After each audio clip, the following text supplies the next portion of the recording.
انا شو اسمه امن المشفى باطباء بلا حدود. بشتغل بالمشفى. كنت اليوم نوبتي. اليوم النوبة تبعيتي شو اسمه جينا عنا الاطباء الشباب بيجوا يعني المرضى والموظفين تجي الساعة 8:30. حكم الساعة 8:30 بصاروخ اول غارة. ضربنا بصاروخ من جنب القبلي بزاوية المبنى تبع اطباء بلا حدود. الغارة الثانية بعد نص ساعة جاية الدفعة الثانية تبعت الموظفين. يعني بنجي الموظفين على دفعتين. الدفعة الثانية ضرب الصاروخ بباب الإسعاف. نزلوا بباب الإسعاف. الشباب كانوا فوق بالمبنى نزلوا لتحت على الأبو وصار ضرب الصاروخ وبرك المبنى تبع أطباء بلا حدود. عندنا من الكوادر شو اسمه في دكتور وفي الدكتور مندوب المنظمة عماد النصر كان جوات سيارته موجودة. في عندك شو اسمه رئيس التمريض عمار حلاق كمان رئيس التمريض. وفي عندنا بعض المستخدمين والمرضى.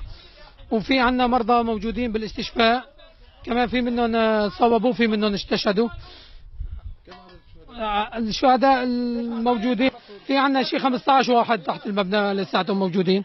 طلعنا منه نحن القيادة 25 باقي بالمبنى. لسه كملت الموظفين لسه ما كملت الدوام.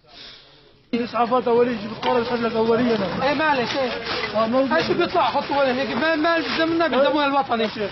ايه بالدم بالوطني بس حطوا ولا هيك نجيب لهون. والهون بيزيد الطريق بس يفتح انا بس وين هلا كانوا وين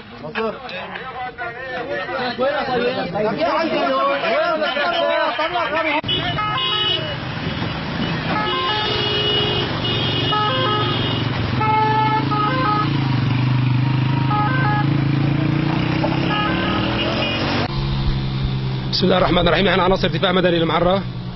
تبلغنا عن طريق الجهاز اللاسلكي انه في تنفيذ للحرب الروسي في غرب جنوب المعرة منطقة الحمدي. هي مشفى للاطفال، مشفى توليد ومشفى اطفال. فتوجهنا لهنيك وكان العدد كبير من الاصابات. نحن شلنا تقريبا ما يعادل، نحن عناصر دفاع من اول ما وصلنا شلنا تقريبا شيء 6 اشخاص شلناهم ومن تحت الانقاض. وسكان هلا متابعين العمل ولساتنا ضمن العمل. عدد الغارات اول تنفيذ صاروخين، الثاني صاروخين، الثالث صاروخين، يعني 3 غارات.